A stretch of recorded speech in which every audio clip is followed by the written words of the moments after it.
Today we're going to be reading chapter 12, Peter's First Battle. I look forward to it. All right, so I love this picture you see from the last chapter with Edmund and the witch running through the woods. So today, chapter 12, Peter's First Battle.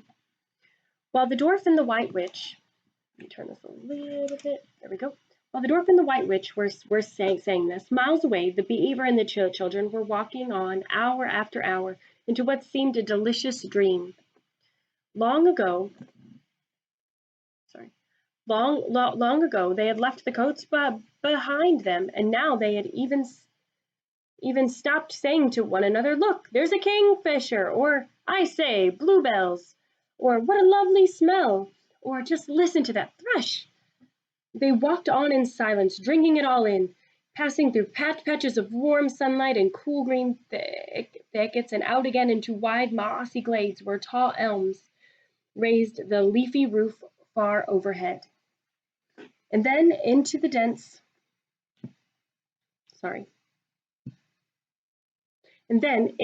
masses of flowering currant and among hawthorn bushes where the sweet smell was almost overpowering.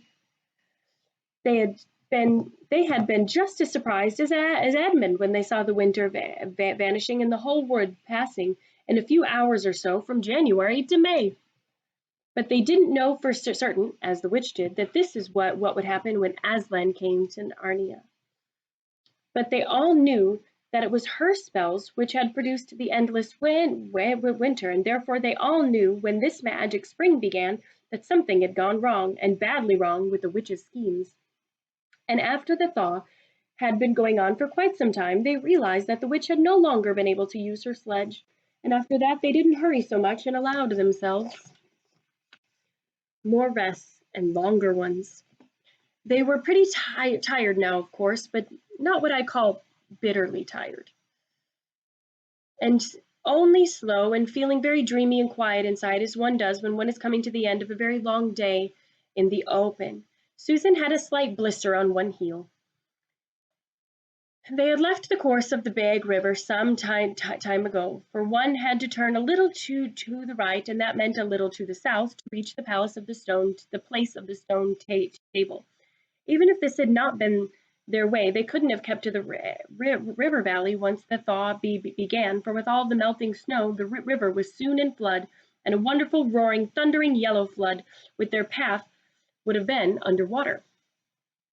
And now the sun got low, and the light got redder, and the shadows got longer, and the flowers began to think about closing. "Not long now," said Master Beaver, and began leading them uphill across some very deep, springy moss. It felt nice under their feet, in a place where only tall trees grew, very wide apart. The climb, coming at the end of a long day, made them all pant and blow, just as Lucy was wondering whether she could really get to the top without another long rest. Suddenly they were at the top, and this is what they saw. They were on a green open space from which you could look down on the forest spreading as far as one could and see in every direction, except right ahead. There, far to the east, was something twinkling and moving. "By gum," whispered Peter to Susan, "the sea!" In the middle of this open hilltop was the stone table. It was a great slab of gray stone supported on four upright stones. It looked very old, and it was cut all over with strange lines and figures that might have been letters of an unknown language.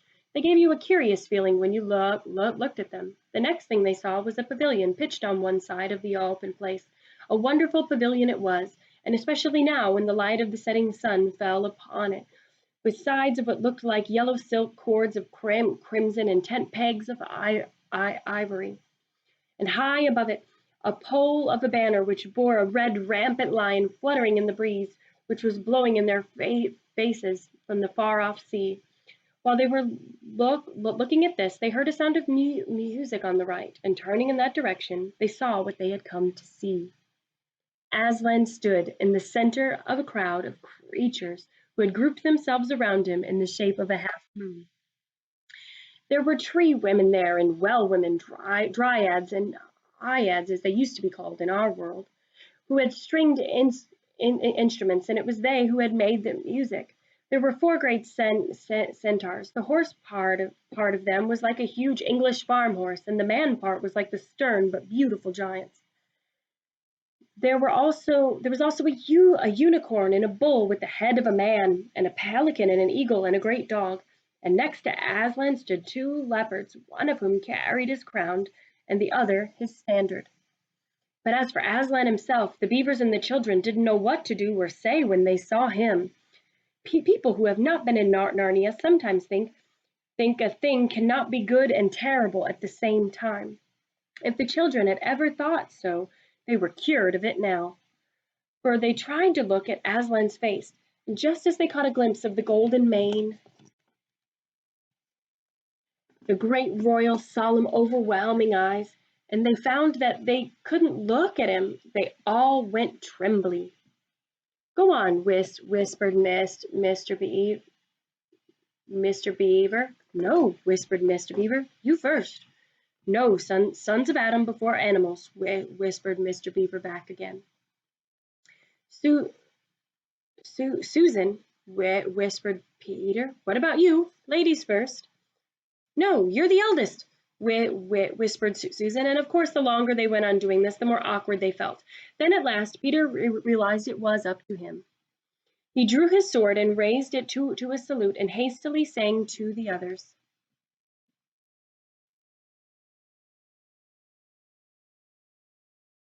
Raised a salute and hastily sang to the others. Come on, pull yourselves together. He advanced to the line and said, We have come. Aslan, welcome Peter, son of Adam, said Aslan. Welcome Susan and Lucy, daughters of Eve. Welcome He Beaver and She Beaver. His voice was deep and rich and somehow took the fidgets out of them, and now he felt glad and quiet and didn't seem awkward to them to stand and say nothing. But where is the fourth? Asked Aslan. He has tried to betray them and join the White Witch, oh Aslan, said Mr. Beaver, and then something made Peter say, This was partly my fault, Aslan. I was angry with him, and I think that helped him go wrong. But Aslan said nothing either to excuse Peter or to blame him, and merely stood looking at him with his great unchanging eyes, and it seemed to all of them that there was nothing to be said. Please, Aslan, said Lucy, can anything be done to save Edmund? All shall be done, said Aslan, but it may be harder than you think.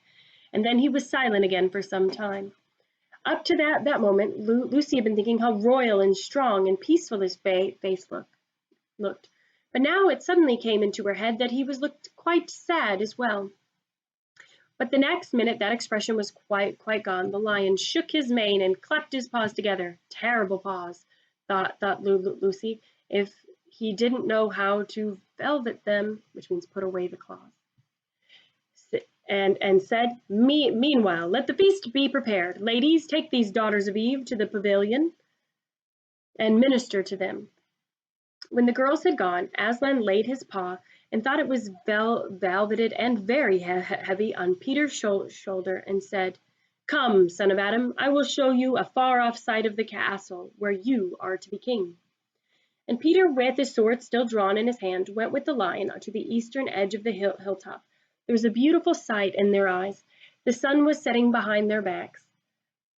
That meant that the whole country below them lay in the evening light, forest and hills and valleys, and winding away like a silver snake, the lower part of the great river. And beyond this, miles away, was the sea, and beyond the sea, the sky full of clouds which were just turning rose color with the reflection of the sunset. But just where the land of Narnia met the sea, in fact, at the mouth of the great river, there was something on a little hill shining. It was shining because it was a castle, and of course the sunlight was reflected from all the windows which looked towards Peter and the sunset. But to Peter, it looked like a great star resting on the seashore. That, oh man, said Aslan, is Cair Paravel, of the 4 thrones, in which one of you must sit as king. I show it to you because you are the firstborn, and you will be high king over all the rest. And once more Peter said nothing, for at that moment a strange noise woke up the silence suddenly. It was like a bugle, but richer. "It is your sister's horn," said Aslan to Peter in a low voice, so low as to be almost a purr, if not disrespectful to think of a lion purring. For a moment Peter did not understand, and then he saw all the other creatures start forward and heard Aslan say with a wave of his paw, "Back! Let the prince win his spurs." He did understand, and set off running as hard as he could to the pavilion, and there he saw a dreadful sight. The naiads and dryads were scattered in every direction. Lucy was running toward him as fast as her short legs would carry her, and her face was as white as paper. And then he saw Susan make a dash for a tree, swinging herself up, followed by a huge gray beast. At first Peter thought it was a bear, and then he looked and saw that it was a Lathian, though it was far too big to be a dog. And he realized that it was a wolf standing on its hind legs, and its front paws against a tree trunk, snapping and snarling. All the hair on its back stood up on end. Susan had not been able to get higher than the second big branch. One of her legs hung down so that her foot was only an inch or two above the snapping teeth. Peter wondered why she did not get higher, or at least make a better grip. Then he realized that she was just going to faint, and that if she fainted she would fall off. Peter did not feel very brave. Indeed, he felt like he was going to be sick, but that made no difference to what he was to do. He rushed straight up to the monster and aimed a slash of his sword at his side. The stroke never reached the wolf. Quick as lightning, it turned round, its eyes flaming, its mouth wide open in a howl of anger. If it had not been so angry that it simply had to howl, it would have got him by the throat at once. As it was, though all this happened too quickly for Peter to think at all, he had just time to duck out and plunge his sword as hard as he could between the brute's forelegs into its heart. Then came a horrible, confused moment, like something in a nightmare, and he was tugging and pulling, and the wolf seemed to be neither alive nor dead, and its bared teeth knocked against its forehead, and everything was blood and heat and air. A moment later, he found that the monster lay dead, and he had drawn his sword out of it and was straightening his back and rubbing the sweat off his face and out of his eyes. He felt tired all over. Then after a bit, Susan came down from the tree. She and Peter felt pretty shaky when they met, and I won't say there wasn't kissing and crying on both sides. But in our Narnia, no one thinks any worse of you for that. "Quick, quick!" shouted the voice of Aslan. "Centaurs, eagles, I see another wolf in the thickets. There, but behind you, he has just darted away. After him, all of you. He will be going to his mistress. Now is your chance to find the witch and rescue the fourth son of Adam." And instantly, with a thunder of hoofs and beating of wings, a dozen or so of the swiftest creatures disappeared into the gathering darkness. Peter, still out of breath, turned and saw Aslan close at hand. "You have forgotten to clean your sword," said Aslan. It was true. Peter blushed when he looked at the bright blade and saw it smeared with all the wolf's hair and blood. He stood down and wiped it clean on the grass, and then he wiped it quite dry on his coat. Hand it to me and kneel, son of Adam," said Aslan, and when Peter had done so, he struck him on the flat blade and said, "Rise up, Sir Peter Wolfsbane, and whatever happens, may you never forget to wipe your sword." It's a great chapter. Tomorrow's chapter will be chapter 13, Deep Magic from the Dawn of Time. Today's questions are, how did everyone feel when they first saw Aslan? What was their reaction? And then what was the trouble that found Susan up a tree? How did Peter handle that trouble? Why did the centaurs and the dryads have to go after the second wolf? And what happened at the end of the chapter between Peter and Aslan? What was significant about that? What was special? All right, I hope you enjoyed it. I can't wait to hear your responses. I'm having so much fun. Bye, guys.